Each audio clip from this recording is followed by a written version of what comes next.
Welcome to Democratic Television, a program of the Santa Clara County Democratic Party that brings insights, perspectives, and attitudes of our always thoughtful Democratic guests. Today we're joined by Shelia Bagat, a noted author, speaker, game changer, but you're going to learn all that in a few minutes from Shelia. Shelia, thanks for being on Democratic Television. Thank you so much for having me. So you are an author. I believe I see a book sitting there next to you. Yes. I'd like to talk about that.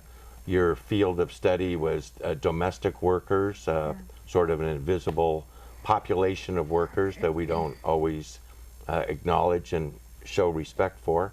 But before we get there, let's get to know you a little bit. So where are you from? Where'd you grow up? I grew up in Arizona, in the suburbs of Mesa, Arizona. My parents moved us there when I was about 7 years old, and it was a lovely place to grow up. Hot? Very hot. It's a dry heat, though. Dry heat, so that's good. Yes. Did you have any interesting pets or subject matter in school that formed your core? Yeah, no pets. Although I think we had a turtle that died after a day or something like that. Yikes. Yeah, but in school, absolutely. I think social studies, government was always my absolute favorite. I remember my senior year of high school taking an advanced placement government class that absolutely solidified my interest in social justice and policy and all of that stuff. So, you hung out with the AP crowd? I did. Oh, I did, yes.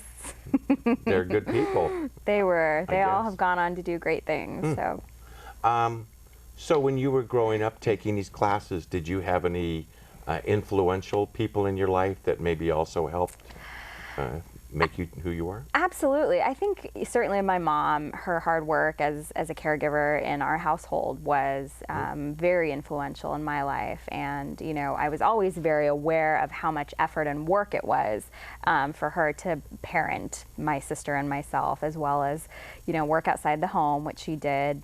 And certainly teachers in my life really cultivated my interest in writing and civics classes and English classes and things like that. And as I got older, you know, it almost sounds tacky, but I think Gloria Steinem became one of the most important influences in my life. And we think of her as sort of an older second wave feminist, but I think her influence has really sustained. Wow, and she's still very influential. Yes. Very much so. So after all those years in hot Arizona, where did you end up going to college? And I stayed in Arizona for college. I went to the University of Arizona in Tucson, and that was a blast. It was just 4 years of fun, and you know, I was a political science major and studying everything that I was interested in, but also was close to family and just had a blast.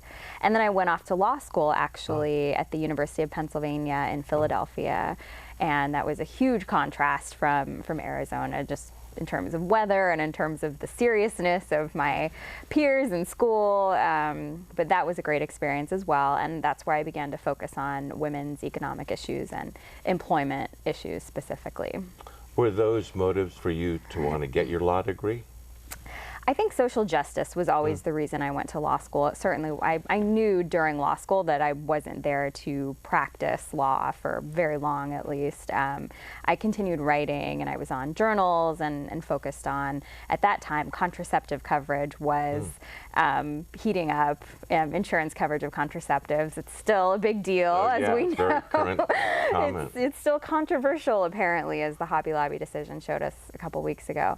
But so all of that sort of was cultivated while I was in law school. So you are a writer. Again, there's the book. What made you want to write a book, and what made you think, I can do this? Yeah. Well, so I've always been a writer in terms of, I was an editor of my college and high school newspapers, and in law school I was an editor of a journal. And so I always really enjoyed that process of crafting ideas and shedding light on issues that I think are important. I think, though, I started freelance writing about the domestic workers movement specifically about 2 years ago, and it struck me as such a triumphant story today. You know, most of the labor stories today are framed as tragic stories of, you know, low-wage work and unions being destabilized and unions crumbling and things like that. And this is really a movement that has been so successful in such a short period of time. And so I thought it was important to tell this as a triumphant story and really chronicle all of the activism that's happening right now. So I pitched 2 publishers.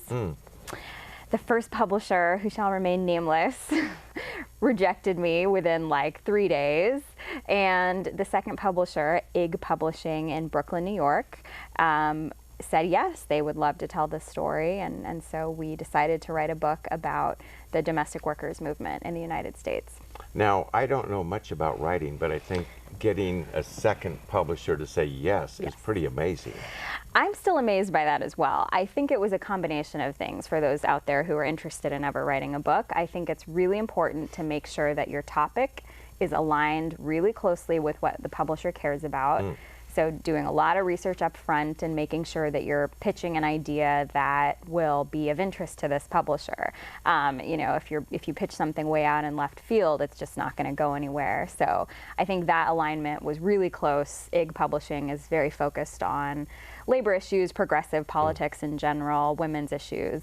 And this topic in particular has been so timely and important that they really seized on it. And it's been great. And there was certainly that feeling after I got the book deal of, oh my gosh, I have to do this now. I have to write a book. This was November of 2012. So, yeah. So, and I want to talk about the content and domestic workers. It's a fascinating story. Yeah. But how do you write a book? Do you, wake up at 3 a.m.? What's the ritual? And what's the motivation besides coffee? Yeah. The ritual is, for me, it was actually 5 a.m. Oh. Yeah, I really got disciplined about getting up right at 5 a.m. and just getting going and really putting words on paper is what it comes down to. Any writer will tell you that you can do all the thinking and all of the research in the world, but at the end of the day, you have to put words on a page. So I started back in the winter of 2012 by really making an outline of what's happening in the movement right now. That outline became my table of contents. And I just went from there. I worked on each chapter really rigorously. But I did have that morning ritual at 5 a.m. And, when you get up at 5, no one else is around. That's for sure. It's completely free time. It's your world for like 2.5 hours. So it's like a whole day of work, if you just focus those few hours. But that was really my ritual. And there is a coffee shop that opens at 5 a.m. right near my apartment in San Francisco. Perfect. And so I would just bring back coffee, and I was all set. There you go. Now, your book has lots of footnotes in it, so you did do a lot of research, and I have obviously found that the footnotes gave a lot of credibility or an ability for people to get advanced information if they were specifically interested. Exactly. I think that's where sort of the law degree rears its head in some ways, is you want to tell a story, but you also want to show that it's grounded in a lot of research, both theoretical and practical. And as I was writing, it was really important to me that this book be both accessible to students and things like that, and to other activists and progressives, but also really clear that there's law and policy that we're talking about, and that's what the activism is really achieving, is changes in policy. So it is a combination of narrative stories about workers and all the policy behind why their work matters. It's a story about workers, but it's also a story about specific workers and maybe change agents or people who did precedent-setting stuff or said, I'm not going to take it anymore. Right. That's exactly right. One of the things that the book does is it chronicles both domestic workers, nannies, caregivers, and housekeepers who work in private homes in the United States and throughout the world. And it chronicles advocates as well, like you said, attorneys and activists and community organizers throughout the country who have been critical to in making sure that domestic workers have someone to talk to, someone to get them out of exploitative situations, someone to represent them in their wage theft cases, as well as kind of holistic services and help getting out of, getting into better housing, things like that. And so the book really talks about both the workers and the value of their labor, as well as why these community organizers are so critical. I'm sure you remember back in 2008 when President Obama was running for president, and the Republicans really ridiculed him for having been a community organizer. Right. You remember that? Right. Dirty word almost. Yeah, it was a dirty word for them, and that doesn't surprise us, of course, but that really stuck with me from back in 2008. And, when I was researching for this book, it was so clear how critical community organizers really are. People who are working for agencies like Mujeres de Unidas in Oakland, California, or Adhikar in New York City, who are there kind of the first line of help for domestic workers and many other types of workers who are experiencing abuse. Did you get a chance to meet a lot of domestic workers in doing the research? I did. I would interview workers in person, many of whom began their lives as domestic workers in other countries and then came to the United States, and have gone on to lead agencies like Mujeres Unidas in Oakland. Juana Flores comes to mind as a really inspiring story. Yeah. Well, you make a point in the book that talk about domestic workers having to work in many cases alone. They work in individual homes, Right. and they have some common characteristics of income, race, class, ethnicity, the whole Right. gamut. And Right. did that bring people together and have people go, well, we have a lot in common?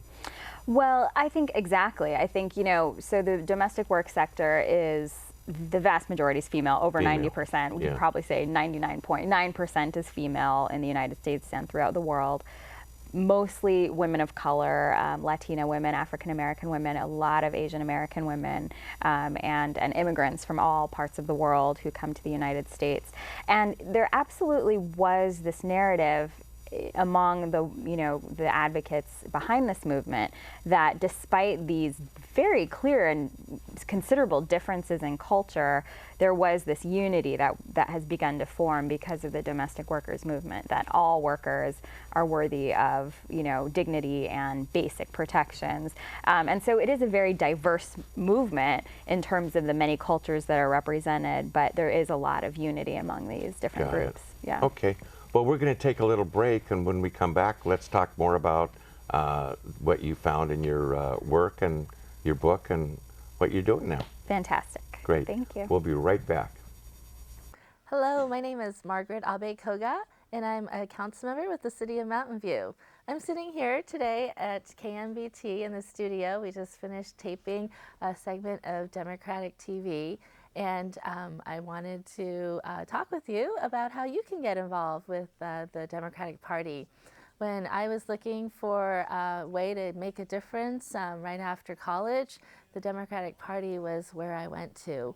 And from there, I got involved with different groups and actually ended up starting a club myself called the Silicon Valley Asian Pacific American Democratic Club. And we've worked hard to try to get more people involved in the party, in the political process, helping to get good people elected to local government and in other political offices. And so it's a great place to go to if you're looking to get involved. So please call us if you want to help out in any way at 408-445-9500. or visit our website at www.sccdp.org. Thank you. Welcome back to Democratic Television. We're having a great conversation with a noted author here. Shelia, that'd be you. What I wanted to talk about next was the whole world of domestic workers. Can you define what a domestic worker is? I mean, I think we all think we know. Yeah.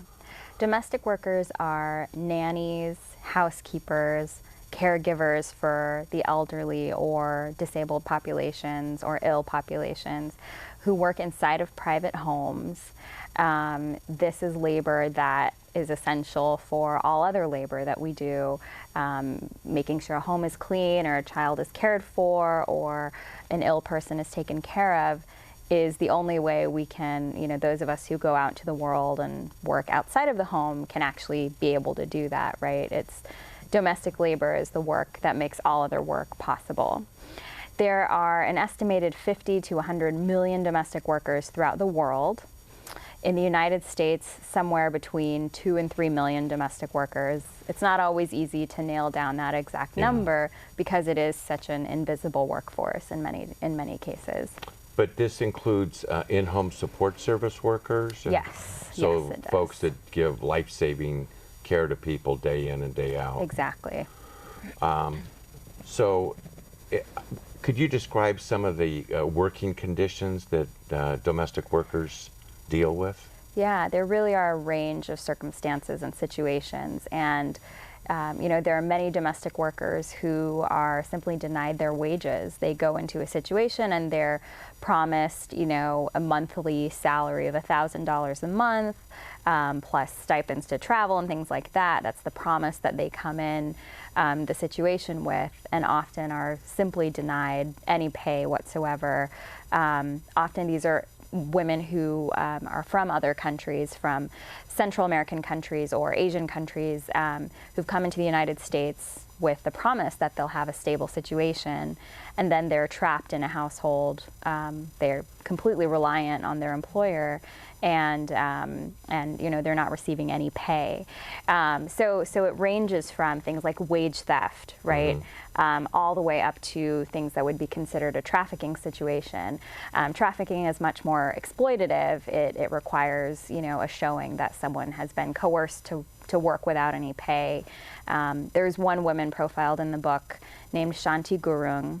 She came to the United States at the age of 17 to work for Indian diplomats in New York City. She also is from India.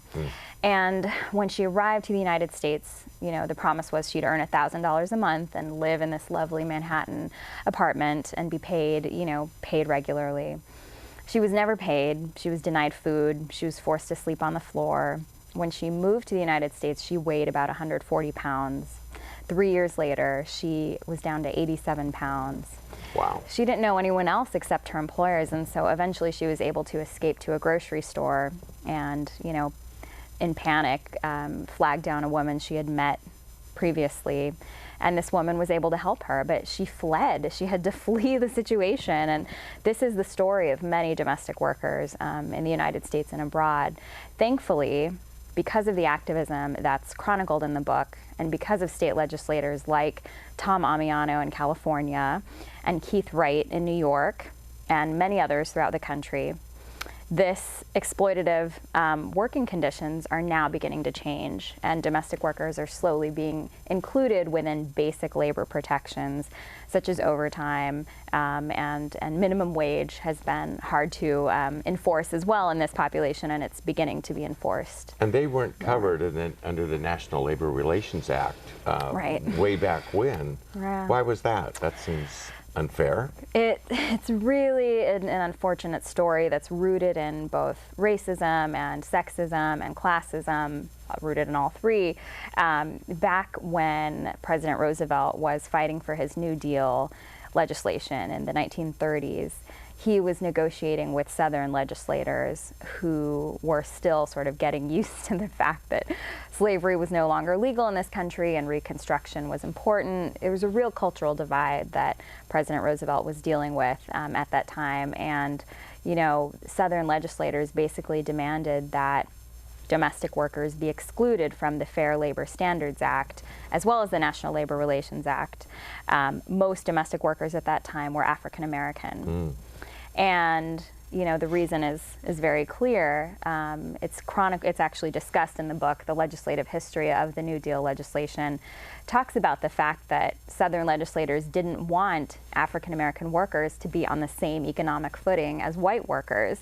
So it's a really racist exclusion, and deeply unfortunate. You know, we talk about how hard the Affordable Care Act has been for President Obama, and I think President Roosevelt was dealing with, you know, something even more challenging.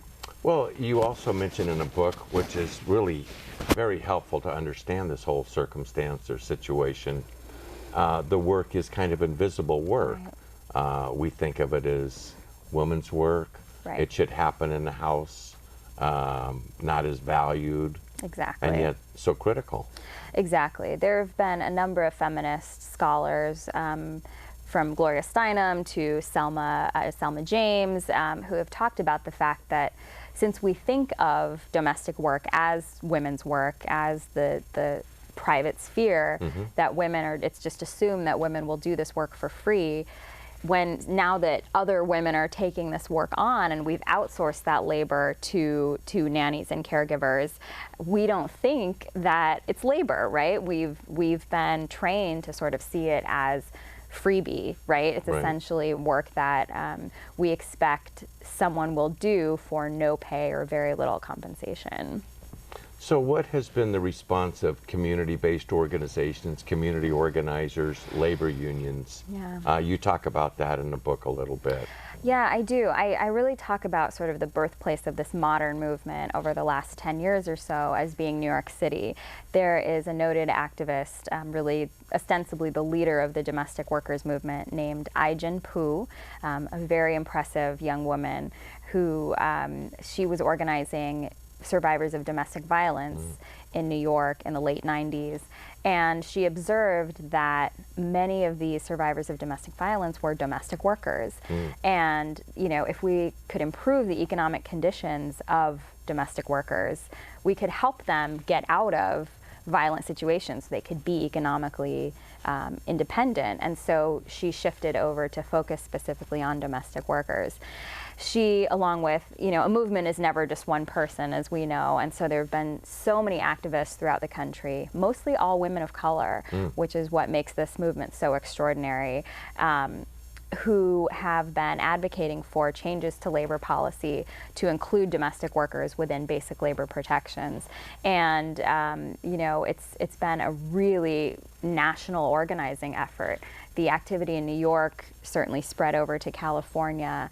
New York became the first state to enact domestic workers legislation in 2010. And California followed suit in 2013.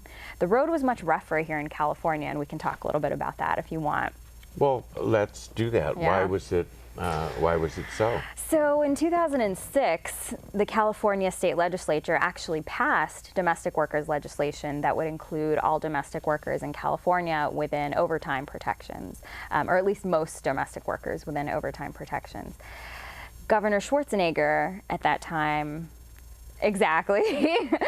vetoed the legislation, and we also know that he years prior had fathered a child with his housekeeper, with his domestic worker. Yep. And you know, when I went on a book tour, I tell that story, and I don't shy away from that story because of kind of the hypocrisy of vetoing legislation at the same time he, you know, had fathered a child with his domestic worker. I think that story crystallizes the power dynamic that many domestic workers are dealing with when they work inside of homes. And you know, we should be very critical of our leadership in terms of how are they treating the workers in their own lives, and how are they, you know, treating our policy as well. So 2006, that was vetoed. In 2012, there was a big campaign for domestic workers legislation. It was really robust legislation that included overtime, stronger benefits across the board, and the belief was that Governor Jerry Brown would sign the legislation, and sadly he vetoed it in 2012. It was a big blow to the domestic workers movement. So it's been a struggle, but happily in 2013, Governor Brown finally signed overtime legislation. He was not thrilled about it. He sort of felt like he had to do it. And, you know, the domestic workers who advocated for the legislation came to the signing of the bill. He barely spoke with them, he barely acknowledged them.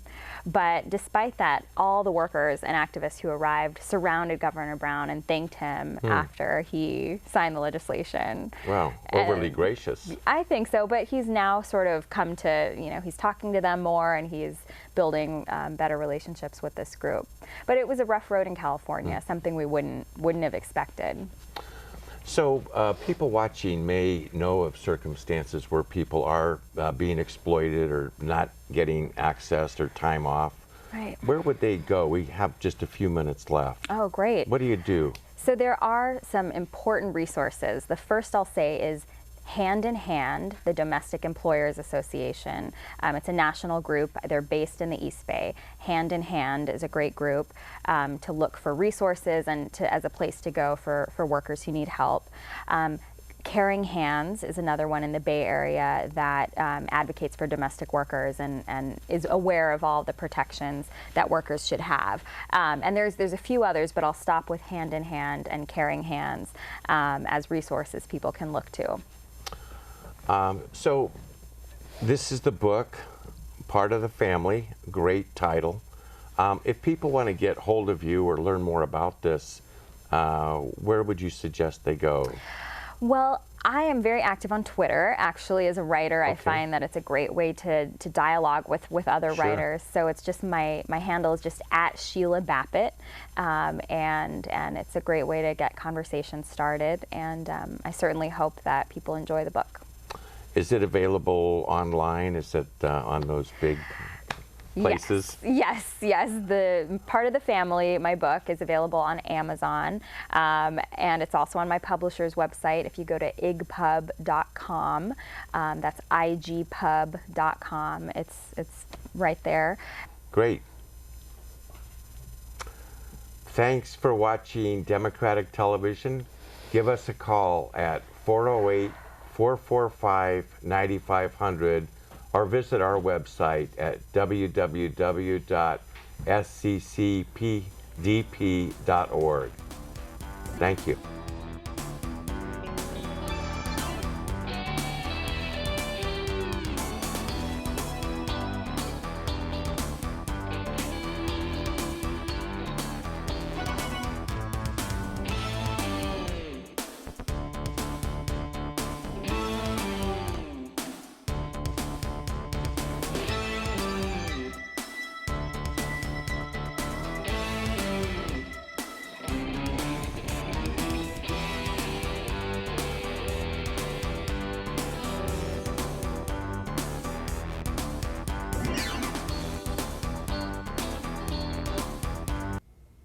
I'm United States Senator Barbara Boxer. Thank you for watching Democratic Television.